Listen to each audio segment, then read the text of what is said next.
What's up, everybody? This is Julie with the first episode of My Favorite Episode. Today we have producer Matt and brother Brian Hey. on the podcast. You could also chime in, Brian. Brian. I like to keep the element of surprise. Yeah, he's just too busy clicking away. Thank you for having me, Julie. Of course. Welcome to the show. So, since it is spooky season and Halloween is next week, we will be talking about the Halloween episode of Boy Meets World, which is season 5, episode 17, which is called And Then There Was Shawn. So the weird thing about this is that I always thought that it was a Halloween episode, but it's not. It's like, it is.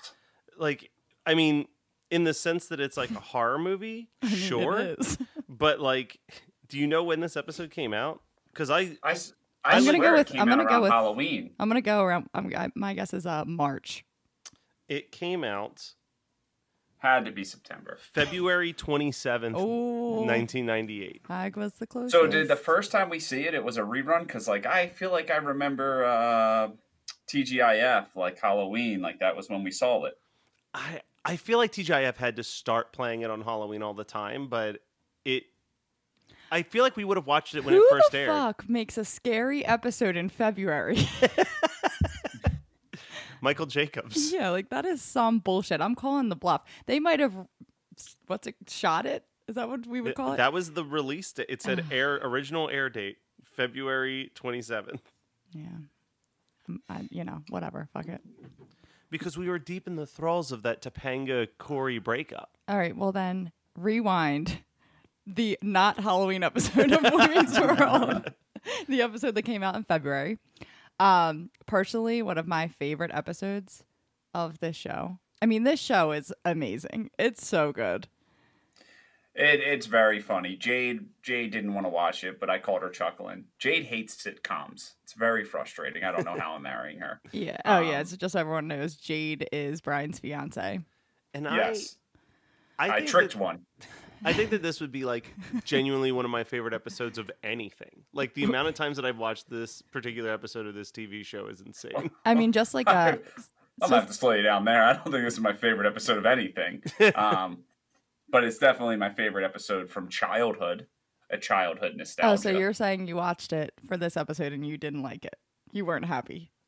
Oh, is that it? I hate it, or it's my favorite episode? Is that the scale that we're using? Yes, that's what we're using. I'm actually sitting here and I was laughing because you brought up Jade and in real life you are Corey and Jade is Topanga, and that is just We've actually never gotten that one before. Most people compare us to Larry David and his wife in Curb Your Enthusiasm, but that's a new one. Corey Matthews and Topanga. Even this episode. I've never been compared to a cool guy. Yeah. Ever. I'm just waiting for someone to be like, you know what? You are Uncle Jesse, and Jade is the newscaster woman that I can't remember her name. If you're anyone on Full House, it's like Uncle Joey. Don't flatter. You're not John Stamos. I think someone once told me that I'm a Corey Matthews who desperately wants to be a Shawn Hunter, and it was one of the most hurtful but accurate things I've ever heard. Yeah. Yeah. I could see Matt being a Mr. Feeney in 10 years. Listen, are we going to be nice or are we going to be honest? I just want to know. Tell us that. Nice or honest? Because Matt, you're Minkus and no one else. Yeah, Matt. Oh, it's okay. Especially because Minkus doesn't exist when they're older. And when he is there, he's the biggest fucking pest in the world. Oh, wow, that's harsh. Well, we could sit here and talk about the entire series, but let's maybe talk about the whole reason for this episode. So, which is the February episode of Boy Meets World starts out immediately A+ work. Yeah. It starts out being incredible. My personal me and Matt watched this together and we both said it was easily the best quote of the episode is when they're all in the classroom and they realize that there's a murderer in the school. And Shawn's like, and here we go. our soon-to-be first victim, and he's talking to Kenny, who's like outside of the group, just like a random classmate.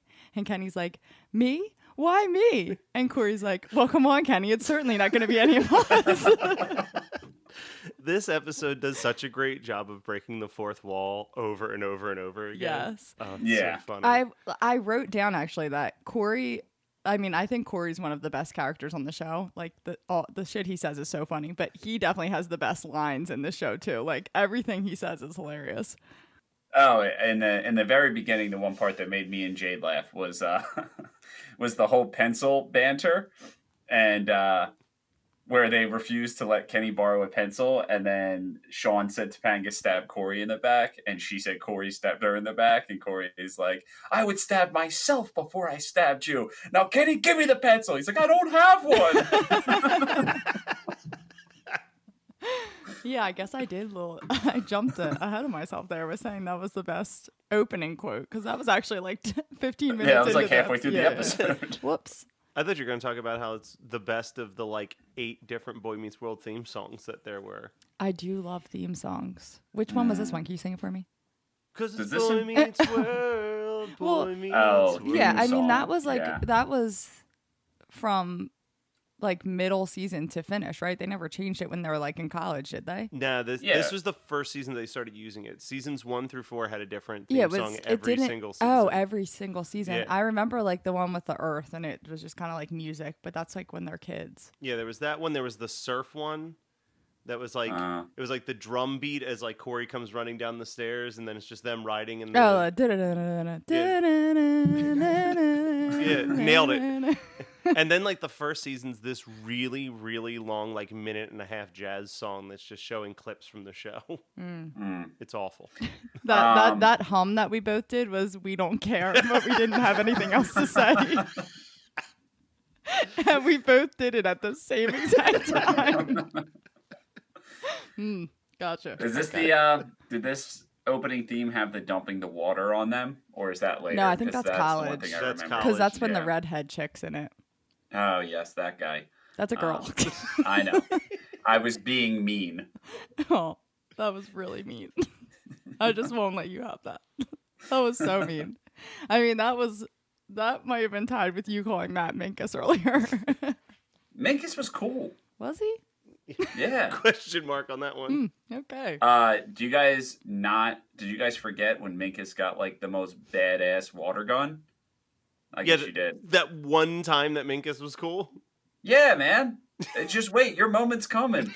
So unfortunately, we have to admit that we went on a family vacation to Disney in March of 2018.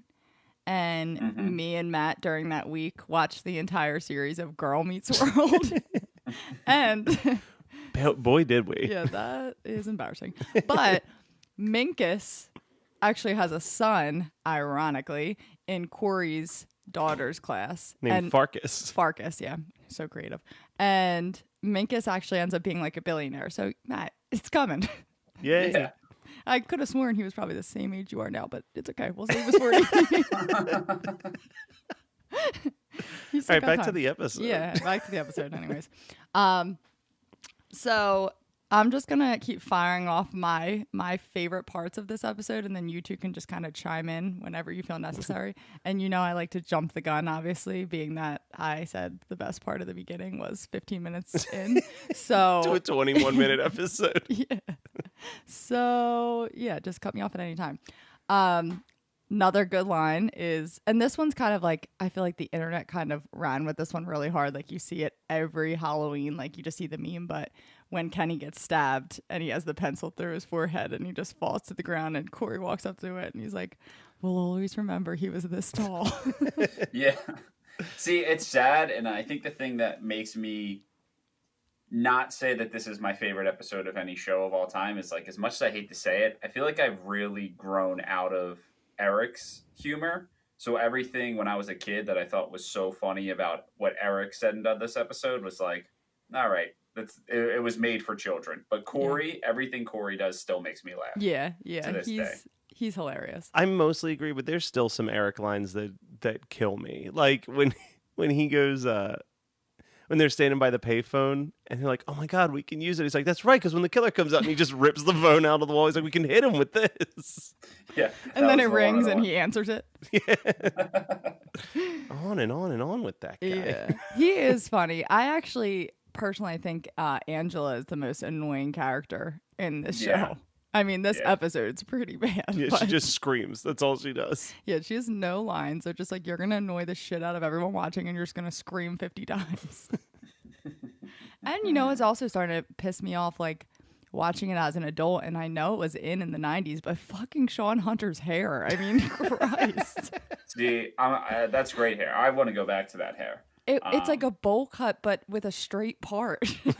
It's a good look. Jay won't let me have it. She's really encroaching on my style. I can't have hair like that. She won't let me grow a mustache. I'm really like in a box right now. If you had hair like that and a mustache, you'd be on Megan's Law. If anything, she's helping you. Just accept it. Is that the rule, huh? Yeah. That is so when I complain to the police and I'm like, why is this child molester on my street? And it's not on Megan's Law. Well, if you notice, he's got a buzz cut with a beard. That doesn't really follow our protocol for Megan's Law. I would bet you money that if you grew your hair like that and grew a mustache, and I would honestly pay you $50 to have to walk around to your neighbors and be like, yeah, I am on Megan's Law. Because you have to tell your neighbors that it's like a certain mile radius.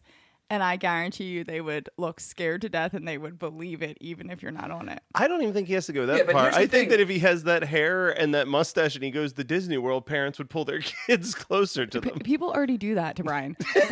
Listen, Brian goes to Disney World by himself when he travels for work. Like, that is the weirdest fucking thing I've ever heard in my life. Listen, it was wonderful. No, you had anxiety. You called me at dinner.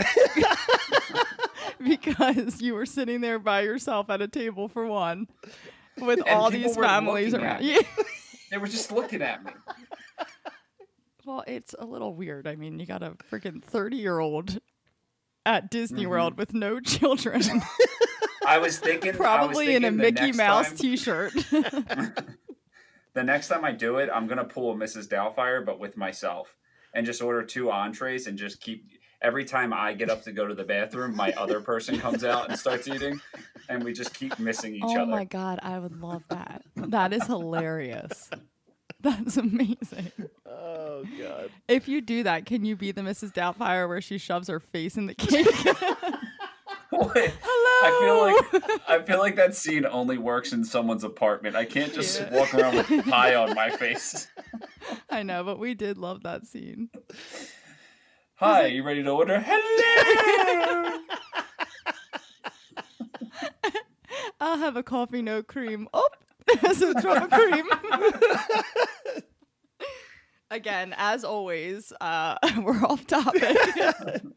We're talking Mrs. Doubtfire. We knew that was going to happen with this particular one, though. God, I think any podcast that the three of us record together, it's just really, we're just gonna have to call them like bonus episodes because they're not really gonna stay on track with anything. Well, let's talk about why all three of us are doing this, because technically, you know, the show is going to be you talking to different people about your favorite episode, but because it's Halloween, like the three of us, and this isn't a slight against Jamie, just I don't think she liked this episode nearly as much as the three of us did, where we would watch it every Halloween together. Yeah. Even though it came out in February. Yeah. But I had it on a tape. I taped it off the TV so we could watch it whenever. Yeah. Oh, yeah. Matt is big into tradition of watching holiday specials of TV shows. Yeah, don't get me started on Christmas. Oh, yeah, God. Mom's like, hey, can you help me put stuff in the attic? And it's like, it's Armistice Day. I have to watch Happy Armistice Day, Charlie Brown. That's so true.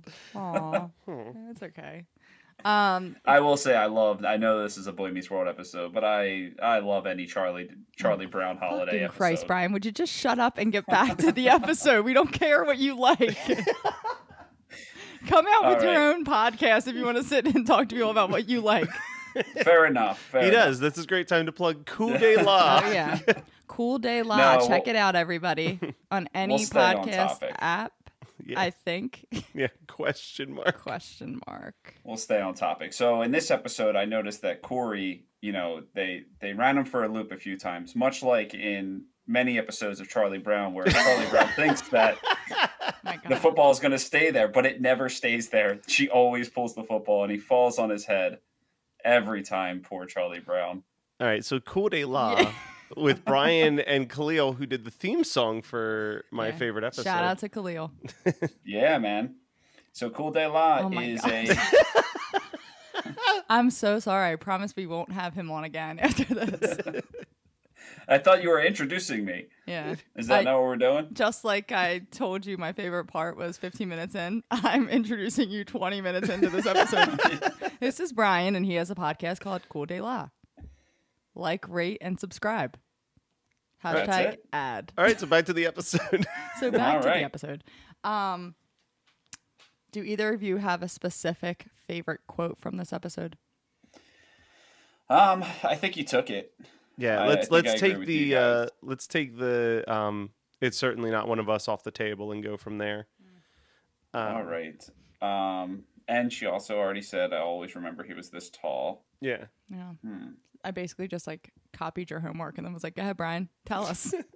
Yeah, Don't I know. steal mine. You beat me to the punch. I do like when, although it's a longer quote, I do like when Eric and Fifi get killed. Feffy. Yeah. Feffy. And that whole spiel. Oh, when Jack is basically just like, oh, God, Eric, you were my best friend, my roommate. I don't really know her. Yeah. I did actually write down that. Did you guys notice that Corey had zero reaction to his brother dying? I mean, it was all a dream to spoil everything. Thank you, Matt. Okay, but, yeah. But you know what I didn't find funny until I was an adult? Oh, tell when us. Eric is when Corey is walking with Feffy and Topanga is just eyeing them in the background. Yeah. No, the one good line is when they find the janitor in the trash can and they all look in and Corey's like, look at all the retainers in there. I think the line that I like is when Shawn's like, if you're a virgin, you're always going to be alive. And Corey's like, oh, sweet. And then he looks at Topanga and goes, thanks for saving my life. And then they're like, "Ooh, okay, Feeny. I go Feeny. I go Feeny." And that whole scene has some good lines because Shawn says they're going through who's a virgin and who's not, and Eric and Jack are both like, "I'm dead," and Shawn goes, "I'm about as sick as someone can get without actually dying."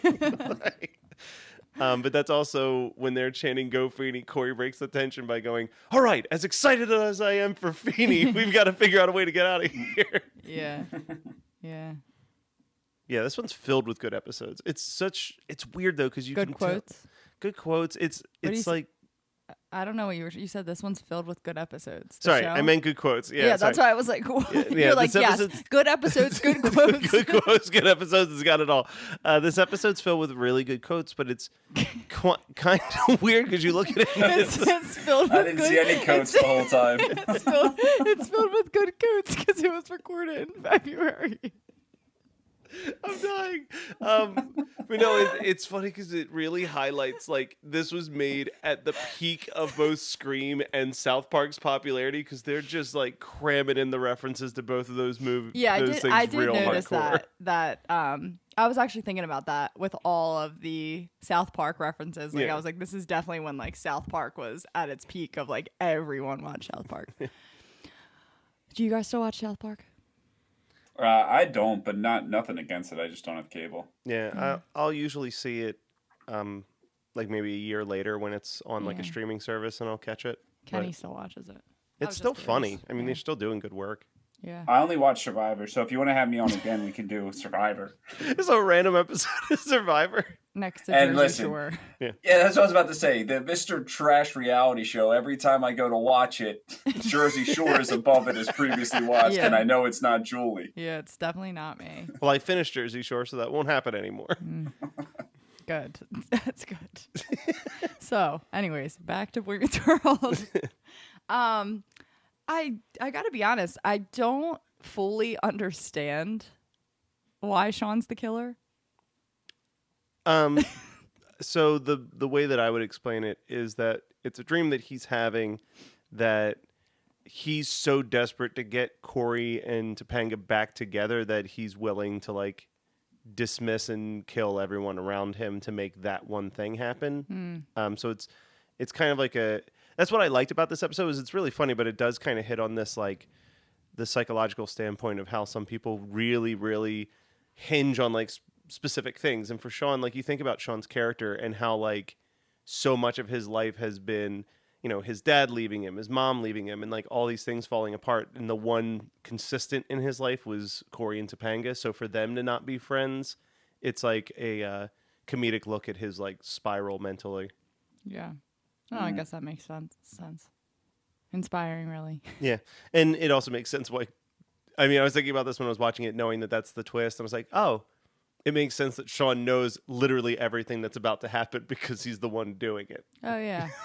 Oh yeah. Didn't realize that one. Yeah. I mean, we could have just really made this spookier and just like everyone dies and then it's a dream. Yeah. You know. That's true. And the deaths are so fake. Like when they're getting put. Well, one like 6 books fall on Feffy and she dies. And then when Jack and Angela get pushed out the window, but they actually just jumped. Yeah, they just jumped. And don't get me wrong, I don't really know what I was expecting. This was an ABC show, right? Yeah, on TGIF. Yeah, on TGIF from the 90s. So, but still, that made me laugh too. That the deaths were just so. And then the writing on the chalkboard, no one gets out alive because you're going to get 6 books dropped on you. Yeah, classic episode of Boy Meets World. I mean, I was thinking about like why this is one of my favorite episodes. I know Brian said it's not one of his, but why it's one of mine. And I don't really like have a reason. I think I just like really enjoy watching this specific episode. Like I wouldn't be able to talk for 20 minutes about like why you should watch this episode. I just personally think it's really funny. But I like thinking back, I don't think other than this one, like any other episode of Boy Meets World really like stuck out to me the most for it to be like, oh my God, I love this specific episode. This is my favorite episode of Boy Meets World. Oh, yeah. I thought you said it wasn't. No, he was making fun of me saying it was one of my favorite episodes of like any television show ever. I think I honestly like to be very genuine. I think that nostalgia is a big factor because I think that when this episode came out, we weren't like as siblings weren't like always the closest and always agreed on what to watch, but like this was one thing that we all enjoyed so much unanimously that we would put it on all the time. So I think that that's why like this episode's always like a nice comfort blanket because we do it's like a Goofy movie. Like a Goofy movie is like one of those things that we just reference all the time because it's like this common thread between all 4 of us that we all loved enough to like have those reference points. Which I would just like to point out off topic that people don't love a Goofy movie as much as we did. No, or at least it's not like a super popular Disney movie. I think it's more that like it's becoming popular now, but like we were ground level. Like the second we saw that, we're like, this is amazing, this and is a lot of people like are now starting to be like, yeah, Powerline, like they're getting into it, but like we were like, and Matt is like, you know nothing about Powerline. Yeah, don't talk. Some little kid is like, Powerline, don't talk to me about Powerline. Yeah. You don't know shit about Powerline, kid. Yeah, but like you literally watched a Goofy movie after school every day for like 2 years. Yeah, because we had that little small gray TV in the dining room, and it was like a VHS TV. So I would like eat a snack after school and just like pop it in, and it was just. I mean, Brian knows. Brian used to do it with me, but yeah, we would just do you remember the song in the beginning? Yeah, after today. No. I don't. You know what I just realized after Julie's comment? Not to cut her off, but you did. It's very weird that we're all close because our family, although we didn't have a lot of money, our parents went through great lengths that no matter what room we were in, we could watch TV and be distracted. Like there was a TV in every room, so we didn't that's have why to the talk to each 3 other. out of the 4 of us have bad eyesight and glasses. Somehow you survived that, but the rest of us did not. Yeah, every room had a television. You're right. Even if it was a tiny I mean, there was a freaking TV in our dining room. Like we would watch The Simpsons while eating dinner sometimes. Yeah, like it's a little crazy. But you're right. That's a really good point because I could probably bet my life that a lot of people don't have that because they talk to each other at dinner. But I think in a weird way that actually did like give us reasons to be in the same rooms together more often. Like, it kind of did. Like, I guess. because I would just sit, when you were having a snack, I'd be like, oh, I want to watch some Goofy movie. So I would just sit down at the dining room table and watch it as well. Brian, we like lived the dream. We would eat like the snacks from the Swan guy. Remember the Swan? The ice cream cones from the Swan guy and watch. I genuinely thought he was my friend. Yeah. Oh, Bob from Swan's bringing me food. He doesn't bring anyone else food. Just Well, me. like, I used to love when Mom wasn't home and I would, like, hang out with him and I would talk to him, and I was, like, 12 and he was 30. And now I'm, like, just thinking, like, man, that would suck if I was the Swan guy waiting for, you know what I mean? Like, I need to make a sale, so I'm waiting for this woman to come home, and I have this shitty fat kid that's just showing me his action figure collection. His Pog collection. Yeah. Brought out the binder of Pogs. Yeah. This one's Goosebumps. I like Goosebumps.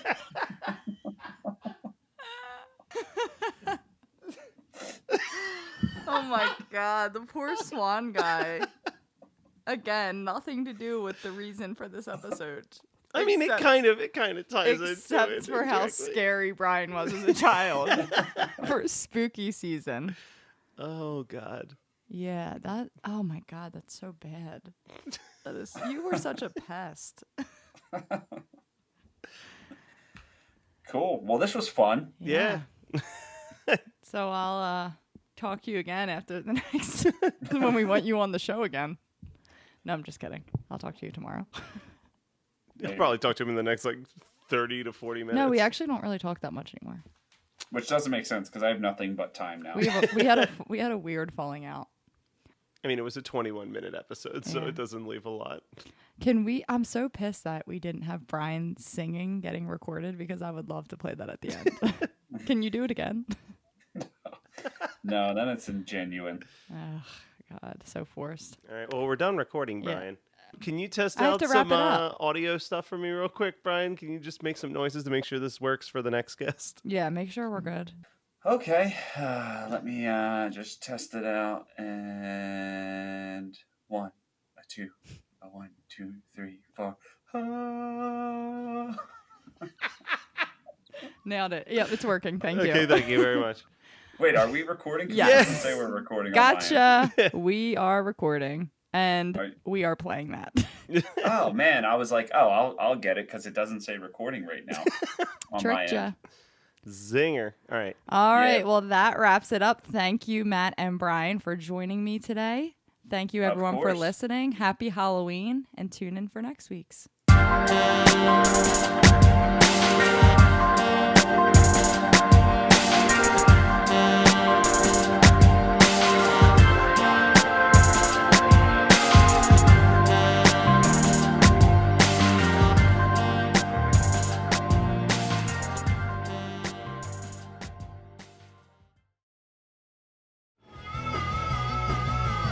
You're listening to the Geekscape Network.